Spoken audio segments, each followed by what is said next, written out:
1962 में चीन से मिली शिकस्त की टीस आज भी भारतीयों के दिल में बरकरार है, पर इतिहास इसका भी गवाह है कि इस घटना के 5 साल बाद 1967 में हमारे जाबाज सैनिकों ने चीन को जो सबक सिखाया था उसे वे कभी भी नहीं भूल पाएगा।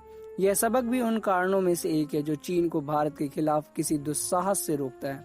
1962 की घटना को भारत चीन रणनीतिक एवं राजनीतिक रिश्ते के एक बड़े प्रस्थान बिंदु के तौर पर देखा जाता है, पर वर्ष 1967 में को ऐसे साल के दौर पर याद किया जा रहा होगा जब हमारे सैनिकों ने चीनी दुस्साहसों को मुंहतोड़ जवाब देते हुए सैकड़ों चीनी सैनिकों को न सिर्फ मार गिराया था बल्कि उनके कई बंकरों को ध्वस्त कर दिया था।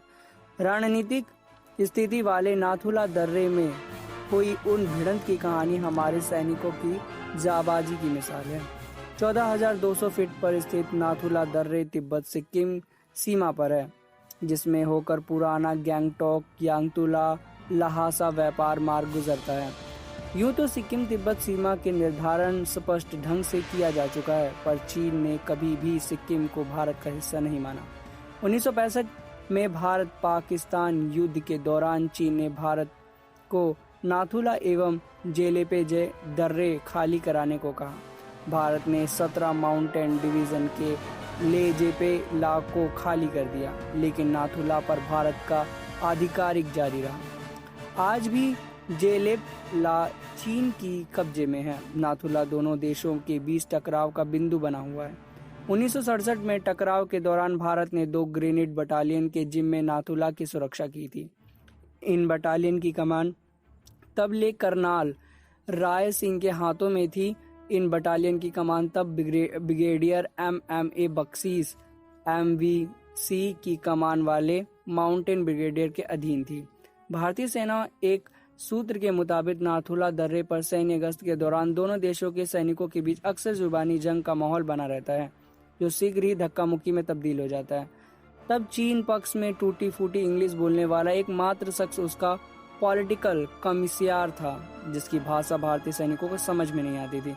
16 सितंबर 1967 को धक्का मुक्की की एक घटना का संज्ञान लेते हुए भारतीय सेना ने तनाव दूर करने के लिए नाथुला से लेकर सेबू ला तक के दर्रों के बीच तार बिछाने का फैसला लिया। यह जिम्मा 17 फील्ड कंपनी की ऑफ इंजीनियरिंग एवं 18 सपूतों की एक टुकड़ी को सौंपा गया। जब बाड़बंदी शुरू हुई तो चीन ने पॉलिटिकल कमिश्नर ने राय सिंह के फौरन यह काम करने को रोकने को कहा। दोनों की ओर कहा सुनी हुई, फिर चीनी अधिकारिक ने के साथ धक्का मुक्की में तनाव बढ़ गया। चीनी सैनिक तुरंत अपने बंकर में लौट गए और भारतीय इंजीनियरों ने तार डालना जारी रखा। चंद मिनट के अंदर चीनी सीमा में सिंघील को तेज आवाज सुनाई देने लगी। फिर चीनियों ने मैड्रिन मशीन शुरू की। भारी नुकसान झेलना पड़ा। भारतीयों ने चीन में ऐसे कदम का अंदेशा नहीं था। राय सिंह खुद जख्मी हो गए। वहीं 2 जवान अधिकारिक 2 ग्रेनेड्स के कैप्टन में भारतीय सैनिकों के एक छोटे दल ने चीनी सैनिकों का मुकाबला करने की भरपूर कोशिश की और इस प्रयास में दोनों अधिकारिक शहीद हो गए। प्रथम 10 मिनट के बाद अंदर करीब 70 सैनिकों मारे जा चुके थे और कई घायल हो चुके थे। इसके बाद भारत की ओर से जो जवाबी हमला हुआ उसमें चीन का इरादा चकनाचूर कर दिया। सेबुला एवं कैमलक्स बैंक से अपनी मजबूत रणनीतिक स्थिति का लाभ उठाते हुए भारत ने जमकर आर्टिलरी पावर का प्रदर्शन किया।